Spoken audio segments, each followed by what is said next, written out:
one thing that is very critical and literally defines who we are and the quality of our existence is what the Lord has put in my spirit to share with you tonight. And I have titled it, How to Walk in Love with God, or How to Love the Lord. Because there are many people who are not loving or walking or having a love walk with God. Our walk with God has reduced largely to religious activities. Our walk with God, if any exists, has become a religious thing. So once on Sunday, we go to where Christians gather, we identify with Christians and we walk away. And we think that's enough. So all we have is an emblem over our heads that we belong to a particular kind of belief system or worldview. But critically, if you examine us, we don't really have a relationship with God. And so I'm going to start this teaching tonight looking at how to love God, or how to sustain a love walk with God. And then I will come back on Tuesday and show you how to receive the love of God. It's one thing for you to give love to God, and it's another thing for you to receive love from God. This balance must be kept if you will stand and finish to the end. It said, because iniquity will abound. Matthew 24 verse 12. It said, the love of many shall wax cold. You'll be surprised, but it is true that there are many people who don't love God. There are many people who no longer have a relationship, a love, experiential relationship with God. Jesus himself was speaking to a people that came to him in John chapter 5 verse 42. He said, but I know you, that you do not love God. That's Jesus talking to people. He said, the love of God is not in you. I know you. So there are people masquerading themselves, even in the house of God, who don't love God. They don't have a love walk with God. And there are evidences to show. If you study 1 John chapter 2 verse 15, the Bible says, love not the world, neither the things that are in the world. It says, for they that love the world, the love of the Father is not in them. So there are many people, even in church, whom the love of God is no longer in them. Forget how they dress to church. Forget the things they do in church. In fact, some of the people you see who are passionate in church don't love God. They were taught the gospel of transaction. So they know if they do certain things, they will get certain things. So they have no relationship. In fact, what they are doing in church is not different from what somebody who goes to a herbalist does. Because when you go to a native doctor, you don't need to have a relationship with the demon. All you need to do is to do what the native doctor tells you and get what you want, and you get away. The shrine is just a meeting point, but there's no relationship. Unfortunately, that's how many Christians are today. They don't love God. They have no love of God in their spirit. They have no relationship with God. And God knows these people. It's no longer a hiding thing. But you see, the problem is that it's a dangerous thing to live on earth and not love God. It doesn't even matter if you are saved. You are still an endangered species if you are on earth and you don't love God. There are many people who don't even know what it means to love God. If we took a census here to find out what does it mean to love God, you'll be shocked. The many unbiblical answers you will get. Because they've never really studied the subject. They've not even considered the subject to be important. But I want to begin tonight by telling you that it's a dangerous place to be if you don't have the love of God in you. It's a dangerous place. There are many dangerous locations on earth. Afghanistan is not one of them. If you are not in the center of God's will for your life, it doesn't matter where you are. You are in a dangerous place. If you are not in the presence of God, it doesn't matter where you are. You are in a dangerous place.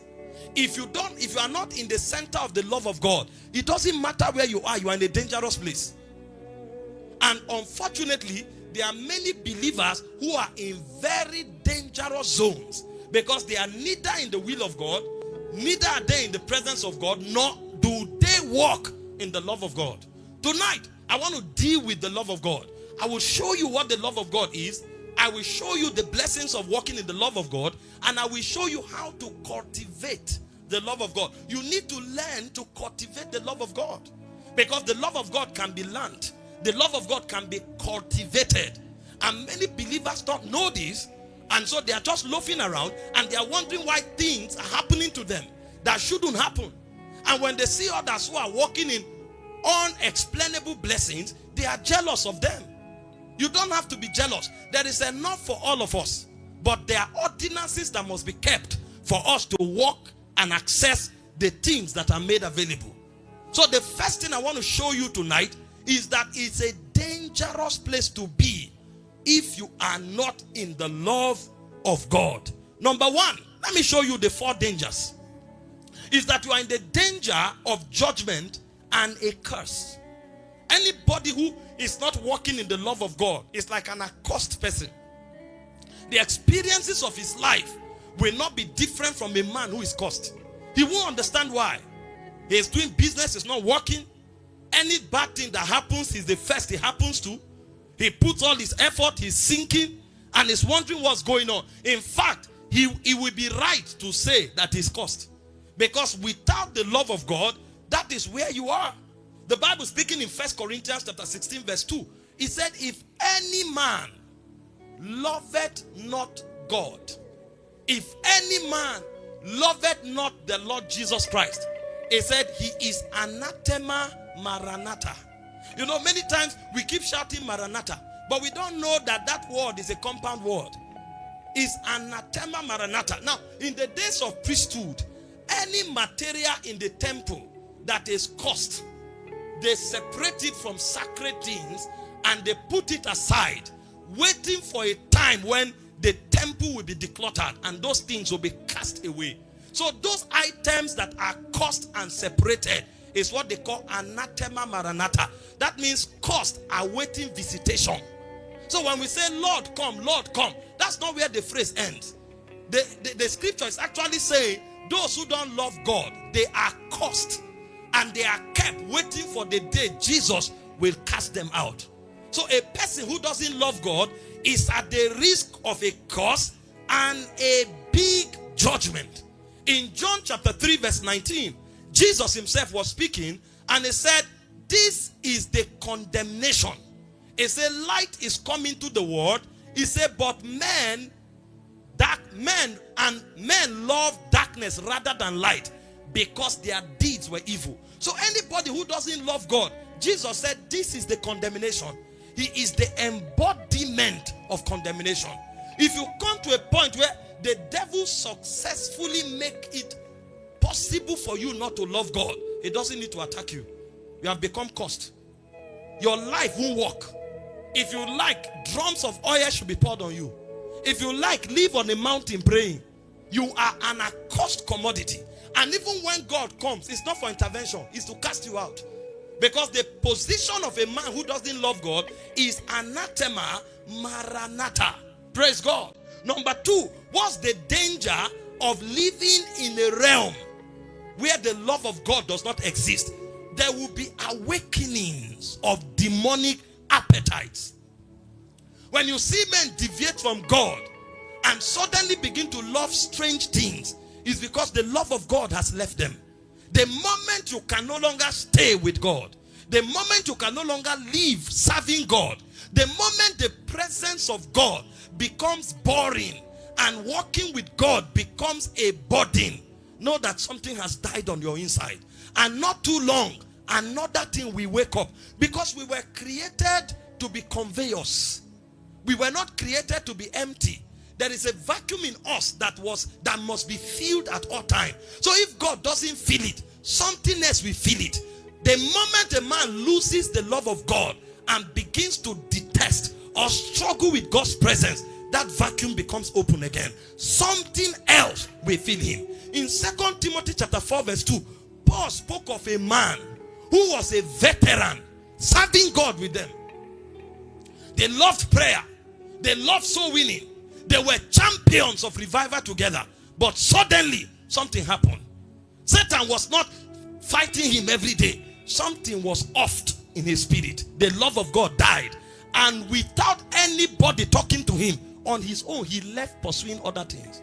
Paul said, for Demas had forsaken me, having loved this present world, and is departed unto Thessalonica. A revivalist, a servant of God, suddenly developed another appetite. Now, what is in the world? The lust of the eyes, the lust of the flesh, the pride of life. 1 John 2 verse 15 to 17. So that's why I said, when the love of God dies, appetites resurrect. Demas has loved this present world. Something happened. The love of God died.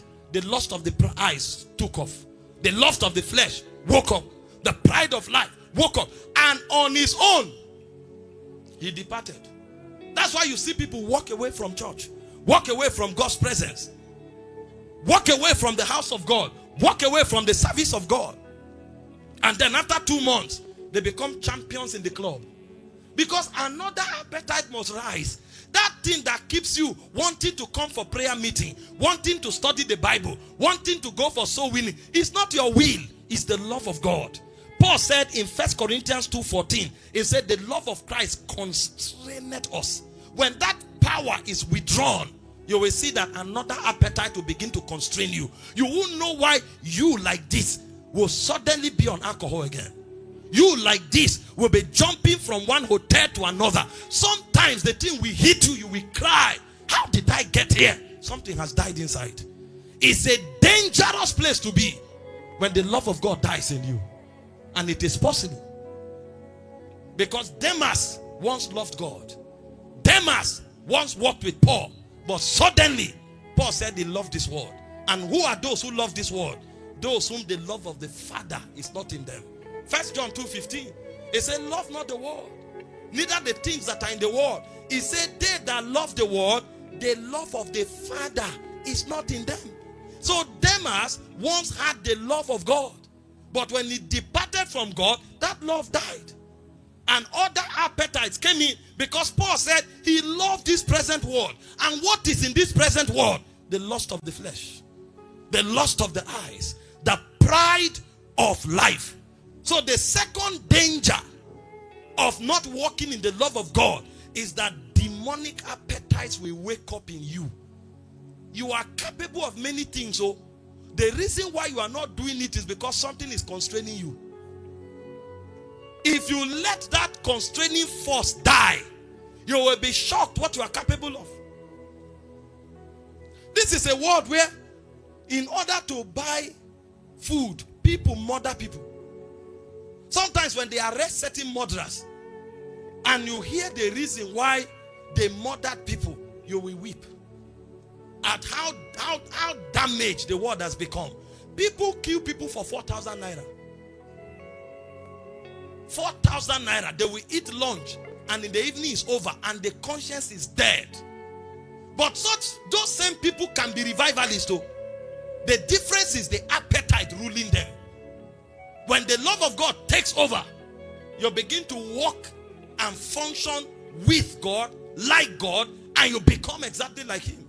But when that love dies, you start walking with devils, doing the lust of the devil, and you become like the devil. This is why you can never and should never allow the love of God die. Number 3, what happens to you when you lose the love of God? You become a candidate for rejection. When the love of God dies in you, God Himself will reject you. In Revelation chapter 3 from verse 15 to 16, Jesus was speaking to the church. He said, I know thy works, that thou art neither cold nor hot. He said, I will wet you. I would that I know thy works. Oh, why? Who divided this screen, for God's sake? Don't be creative, sir. Please, don't be creative. I know your works, that thou art neither hot nor cold. I wish you were cold or hot. Next verse. Okay, so I'm reading only this side. I will leave that side for those there. Concentrate there. Me, I will stay here. Verse 17. So then, because you are lukewarm and neither hot nor cold, I will vomit you out of my mouth. When a man does not love God, God vomits him out of his cut off from the commonwealth of Israel. Because this thing is not ritual, it's not religion, it's a relationship. I will vomit you out of my mouth. Because you are neither hot nor cold. So if you love God, love God. If you don't love God, go and enjoy your life so that you prepare well for hell. Don't appear in hell and be offended. Practice your destination from here, sir. Do all that those who go to hell do well. So that when you go to hell, you say, I had my heaven on earth. Now I'm in hell. But those of us who love God, we will have heaven both on earth and in heaven.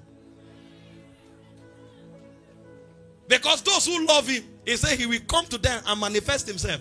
So we are not waiting for a heaven. Right now we can walk in heaven. And when we cross over, absence from the body is still presence with the Lord. Please, don't find yourself in a place where your love for God is dead. You have made yourself a candidate for rejection. What then does it mean to love God? If loving God is so important, I was sharing with somebody this morning and I told him, you have to ask questions and understand how things are defined. Don't assume them. Assumption is the lowest level of knowledge. Those of us who are scientists, we know that. When we make an assumption, we go into observation, then we go into hypothesis, then we go into experimentation before we agree on a truth as a law. So we don't operate at the level of assumption.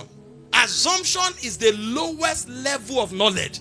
After assumption, there is still need for observation, for hypothesis, for experimentation before a truth is established. This is in the natural realm.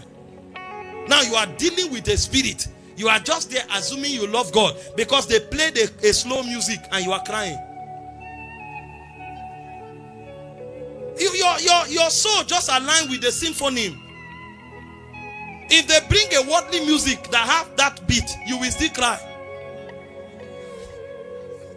Have you not been there before? You are singing a song, you think you are ascending. Then I say, wait, oh, have you heard the lyrics? That's not a Christian song. You are like, come on, how do you mean? No, it's not a Christian song. It's a demonic song. You say what? Yes, even demons can carry your soul. The realms are not only in light, they're also in darkness. So don't define things from the realm of assumption. I was telling the brother, I said, take for instance, what does a woman call love? For the first time, it dawned on him that, is there a definition for it? I said, you don't know? What? You think love is just hugging people and trying to kiss them? That's your selfishness. You are trying to please your desire. You can be hugging somebody and you don't love the person. You are feeding an appetite. So some people, what they even call love is selfishness. They don't know what it is. What does a man call love? They don't know. Because they have not examined the subject from the book. As far as God is concerned, what love is to a woman is not a feeling. What love is to a woman is a security, a secured place that is proven through sacrifice. So before any woman is sure you love her, she must be able to trust you and find security in you. But what will make her trust you and find security in you is when she sees that you are sacrificial. That's why the Bible likened the love of Jesus for the church as death. It said, husbands, love your wives as Christ loved the church and gave himself. So if you don't sacrifice for a woman to a point where she can find security in you, even if she tells you she loves you, she's just trying to make you feel okay. If a woman doesn't find security in you, she can never love you. And the only way she can find security in you is when she sees that you are willing to sacrifice your all, including yourself. That's why we call them selfish. They are not selfish. That's their definition of love. That's why when you come and you don't give them something, they are wondering, don't you love me? Because they define love by sacrifice. There is a measure of sacrifice that can be care. There's a measure of sacrifice that can be attention. So before you call any woman selfish, find out, are you stingy? Because no woman will call Jesus selfish. Because Jesus gave himself. That's why women start gauging you from the gift you bring. They see you buy a toy, you buy a recharge card, you give them money. This guy is traveling, he's traveling, but he will soon get there. They will weigh you and see how much does he have and how much did he give me. They are judging the sacrificial quotient or the sacrifice quotient. By the time they see that, you are busy, but you sacrifice attention and you give them attention. You don't have much, you sacrifice the little you have and got them something. You see that they'll start opening their hearts. Okay, there's a human being here. All the other dogs that just came here because my God, when the woman becomes sure that you can sacrifice anything for her, she will find security in you. That's when she opens her heart. Because as far as a woman is concerned, love is sacrifice. Love is self-denial. If you can't give up yourself, you can't love her.